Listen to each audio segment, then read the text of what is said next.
Disgraceful. Absolutely disgraceful. I can't believe I was willing to give the media the benefit of the doubt. Me, someone who covers the deplorables in the mainstream media on a daily basis.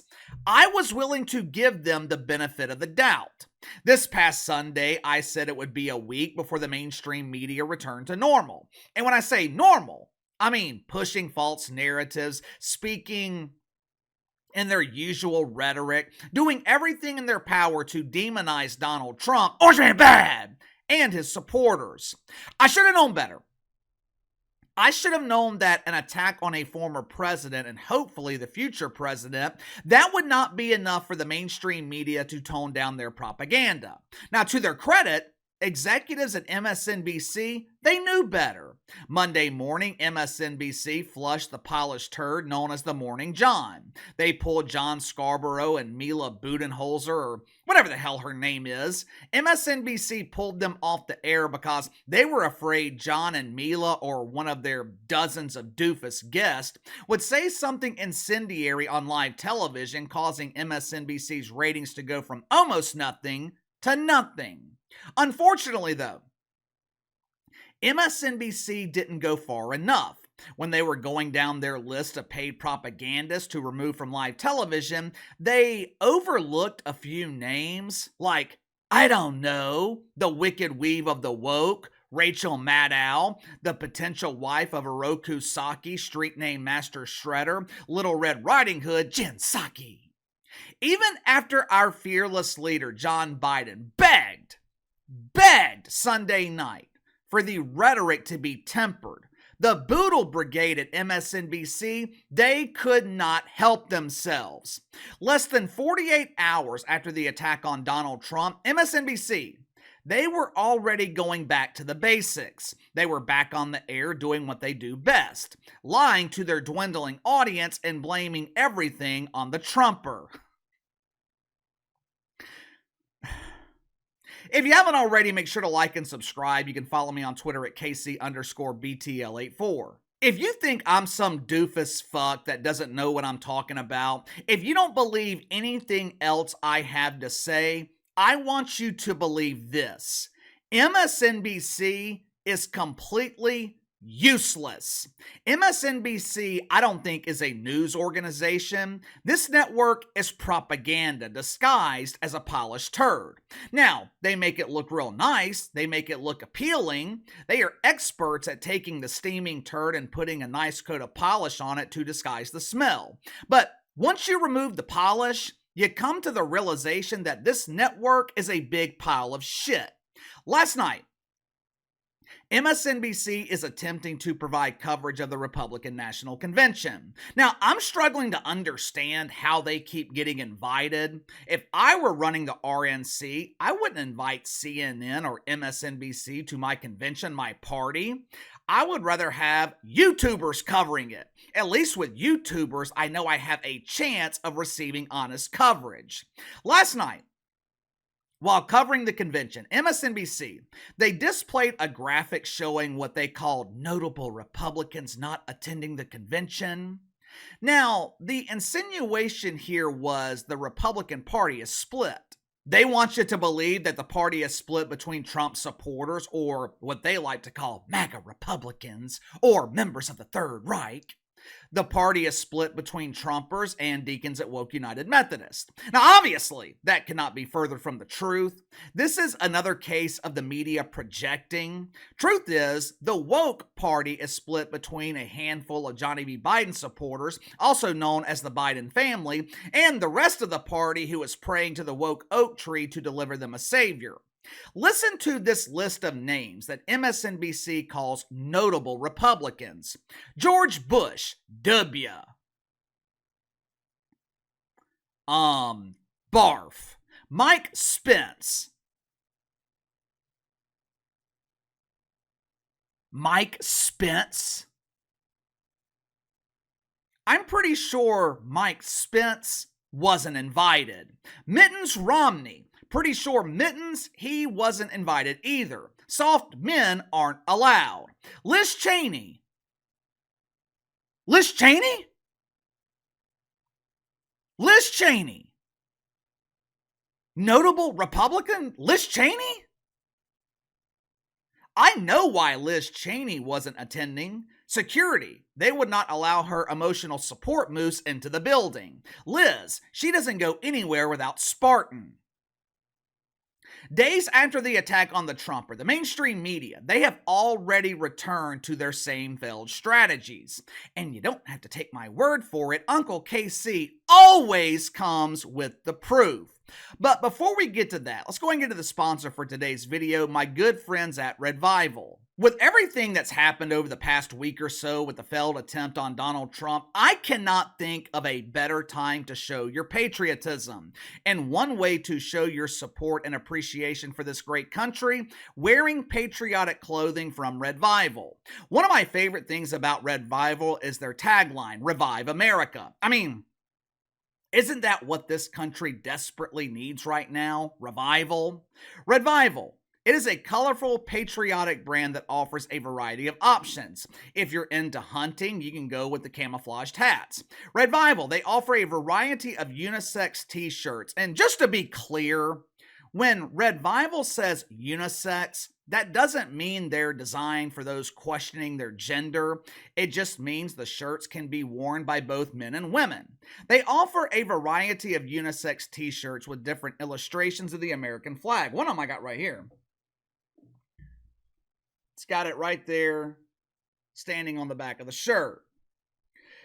This one right here, this is another one of my favorites. It shows Isaiah 6:8, which is a passage from the Old Testament in the Bible, where God, he is asking who he should send, and Isaiah responds, "Send me." Now, isn't that the same thing our brave men and women in the military are saying every day? Send me.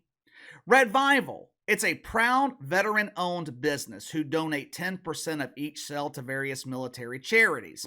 So support our veterans. Click the link in the description below. Use my promo code BTL10, BTL10. Receive 10% off your first purchase with Revival. You know, as I was prepping this video this morning, I got to thinking about how different the two sides of our political system really are. And I'm not just talking about politically. Right now, there is a stark contrast between the two sides when it comes to mentality. On one side, you got strength, you have courage, you have people willing to take a stand. Last night, Ron DeSantis, he gave what I thought was an excellent, empowering speech. It was the best I have seen from Ron DeSantis in over a year now. There were multiple speakers last night delivering a message of strength. I can't remember who it was, but there was one dude who said something to the effect of, the time for playing nice, the time for showing weakness, that time is over, which is probably why Mittens Romney wasn't invited to the convention. Now compare that to the other side, which continues to send a message of outright fear. After Donald Trump was attacked Saturday, he stood up and he told his supporters to fight. It's going to be hard for the mainstream media to fight when they are hiding under their dresses. I have been telling you guys for months that the only strategy the media has left is to scare people into voting for Johnny B. Biden. Monday night, the Wicked Weave, she was trying to scare you into voting for Johnny B. while also blaming Donald Trump for the attack on his own life. Watch for yourself. The one time I've ever been afraid doing this job, honestly, was in 2016 in Cleveland, when men, because it's an open carry state, Ohio, were pacing in front of our position with long guns, with AR-15s, in a way to menace us. I think about the people who've tried to vote in Arizona when men with long guns were standing outside of those polling places to send them a message. You don't vote the right way. I'm here with this gun. And so the idea of political violence that we've been nursing really since then is so dangerous. Yeah. It's so dangerous that you cannot avoid the consequences of it, even if you're one of the people promoting it. Let me get this straight. According to our bundle of joy, Donald Trump is responsible for promoting political violence. But it's strange. It's strange because, once again, Joy Reid failed to provide a single example. It took Uncle KC all of 5 seconds to find an example of the dangerous rhetoric that Joy Reid was talking about, and oddly enough, it came from her own network. Watch for yourself. That man cannot see public office again. He is not only unfit, he is destructive to our democracy, and he has to be eliminated. You would think, after what happened Saturday afternoon, the mainstream media, they would stop with the false narratives of fear. You would think they would stop spreading their baseless claims, at least temporarily. But as you guys know, that's not what the media is paid to do. The wife of Master Shredder, she wants you to know she's scared. Oh, I'm so afraid. Michelangelo is lethal with those nunchucks. Donatello is a magician with those elusive sticks. I'm afraid the turtles will attack me.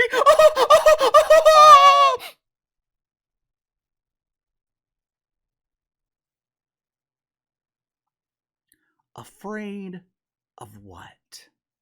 Jenny P's not the only one pretending to be afraid. Some woman named Claire McDriscoll or Claire McCaskey or Carla McMahon. Who cares? It doesn't matter what her name is. Apparently, the nursing home she shares with Johnny B. Biden let her out for a few minutes Monday night so she could speak with her good friend, Rachel Maddow. For reasons unknown, MSNBC invited Carla on the show to explain the dangers of Trump nominating J.D. Vance for vice president. Now, watch for yourself as Jenny P. and whoever the hell this other woman is explain their fear. I'm incredibly scared. I'm scared for journalists. I'm scared for people who have public platforms of all parties, and that's how people should feel. And the only person who was more excited than J.D. Vance this afternoon was Vladimir Putin. They dropped balloons from the sky where Putin was hanging out this afternoon because J.D. Vance has even said he doesn't care what happens to Ukraine. According to Jen Psaki, you should be scared. According to Claire McDriscoll, Vlad Putin was throwing a party Monday night, which would be Tuesday morning in Mother Russia, as he celebrated the nomination of J.D. Vance. Let me ask you something. Do you really think Vlad Putin cares about the vice president? Mike Spence was vice president for 4 years, and people forget that he exists. Cam Harris has been doing her best impersonation of Stacey Abrams, pretending to be vice president, and John Biden, he's kept her hidden for most of the last 3.5 years. They're afraid to put Cam in front of a microphone. People in America don't care about the vice president. You really think Vlad Putin cares? Like I told you guys before, this is their only play. This is the only strategy they have left. They can't run on John Biden's record. It's a disaster. To make matters worse, they have to be careful now in their demonization of Trump because they can't risk pissing people off. The only strategy they have left is to scare people into voting for John Biden. But the problem is, the media, they already know it's over. But give me your thoughts on this. MSNBC continues with the propaganda and rhetoric. Jen Psaki is pretending to be afraid. Claire McCaskill is pretending that Vlad Putin actually cares about who the vice president is. The Wicked Weave is, well, I mean, she's being the Wicked Weave. I'll give her credit. At least Joy Reid is consistent. But do you think the media is coming to the realization that it's over? Do you think they know John Biden doesn't have a chance? Let me know. Sound off in the comments below. Like, subscribe, share the video. Appreciate your support. Best way to contact me is by email at btlkc84@gmail.com, and I'll see you guys later.